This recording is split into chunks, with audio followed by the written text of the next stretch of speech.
ആ പടുത്ത വീടിയിട്ട് വന്നിട്ടുണ്ട് കേട്ടോ. ഷിയാബ് സുജായി.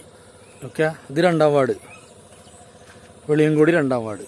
ഈ റോഡിൻ്റെ ഒരു അവസ്ഥ എല്ലാവരും ഒന്ന് കാണിയിട്ട കണ്ടോ, എന്തല്ലേ, എന്തൊരു വൃത്തിയാ നോക്ക്. ഇപ്പോൾ റോഡ് ഞാൻ ഫുള്ളായിട്ട് കാണിച്ചു തരാം. റോഡിൻ്റെ ഒരു അവസ്ഥ നോക്കിക്കോളിട്ട് നമുക്ക്. ഇതാണ് 2ാം വാർഡിലെ റോഡ്. ഇവിടെ റോഡില്ല കേട്ടോ. ഇവിടെ ഫുള്ളും മണ്ണും ചാളിയും കുണ്ടും കോഴിയും വെള്ളമൊക്കെ ഇട്ടും വളരെ ബുദ്ധിമുട്ടിയിട്ടാണ് ഇവിടുത്തെ കുട്ടികളൊക്കെ ഞാനടക്കം യാത്ര ചെയ്യണത്. ഞാൻ താമസിക്കുന്ന സ്ഥലമാണ്. ഞാൻ 10 വർഷം ഇവിടെ താമസിക്കൽ തുടങ്ങിയിട്ട് ഇതുവരെയായിട്ട് ഈ റോഡിനൊരു പരിഹാരം ഇതുവരെ കണ്ടില്ല. പല തവണ ഞാൻ ഗ്രാമസഭയിൽ ഈ റോഡിനെ കുറിച്ച് സംസാരിച്ചിട്ടുണ്ട്, പിന്നെ വഴിവിളക്കിനെ കുറിച്ച് സംസാരിച്ചിട്ടുണ്ട്. ഇതൊക്കെ 2 ദിവസത്തിനുള്ളിൽ ചെയ്തു തരാമെന്നൊക്കെ പറയും. പക്ഷെ ഇതുവരെ എന്ത് ചെയ്തിട്ടില്ല, ചെയ്തു തന്നിട്ടില്ല. അതിലിടയ്ക്കൊരു കുറച്ച് മണ്ണ് എന്ത് ചെയ്തിട്ട് വന്നിട്ടുണ്ട്.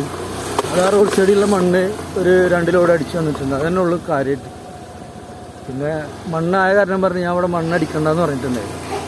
കാരണം ഇത് മണ്ണടിച്ചിട്ട് കാര്യം ജോലിച്ചു പോകും, ഇവിടെ കല്ലിട്ട് ഇതാക്കണം. അതാണ് ഇവിടുത്തെ 2ാം വാർഡിലെ അവസ്ഥ. ഇവിടം വരെ റോഡുണ്ട്. അപ്പോൾ 2ാം വാർഡിലെ മെമ്പറൊന്നും മനസ്സിലാക്കണം, ഞങ്ങളും ബുദ്ധിമുട്ടിയിട്ടൊക്കെ തന്നെയാണ് ഇവിടെ ജീവിക്കുന്നത്. അപ്പോൾ ഈ റോഡിനൊരു പരിഹാരം കാണണം. നിങ്ങൾക്ക് സ്വാധീനമുള്ളവർക്ക് മാത്രം റോഡ് കൊടുത്താൽ പോരാ, ഞങ്ങൾക്കും വേണം റോഡ്, ഞങ്ങൾക്കും വേണം വഴികൾ. അപ്പോൾ ഞങ്ങളെ ഒരുപാട് പ്രശ്നങ്ങളുണ്ട്, അതിലൊക്കെ വന്നിട്ട് ഇടപെടണം. ഓക്കെ, ഈ വീഡിയോ ഇട്ട് ദേഷ്യം പിടിച്ചിട്ടൊന്നും കാര്യമില്ല.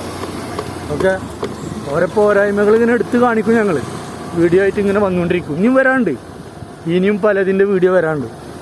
അപ്പോൾ അടുത്ത വീഡിയോ വരുമ്പോഴേക്ക് ഓരോ ഭാഗങ്ങൾ എന്ത് ചെയ്തോളി, ക്ലിയർ ചെയ്യാൻ പറ്റുമെങ്കിൽ ക്ലിയർ ചെയ്തോളി. ഓക്കെ, അല്ലെങ്കിൽ ശക്തമായ പ്രക്ഷോഭങ്ങൾ ഞങ്ങൾ എന്ത് ചെയ്യും, നാട്ടുകാരെ വെച്ചിട്ടുണ്ടാക്കും. ഓക്കെ, ഷിയാബ് സുജായി.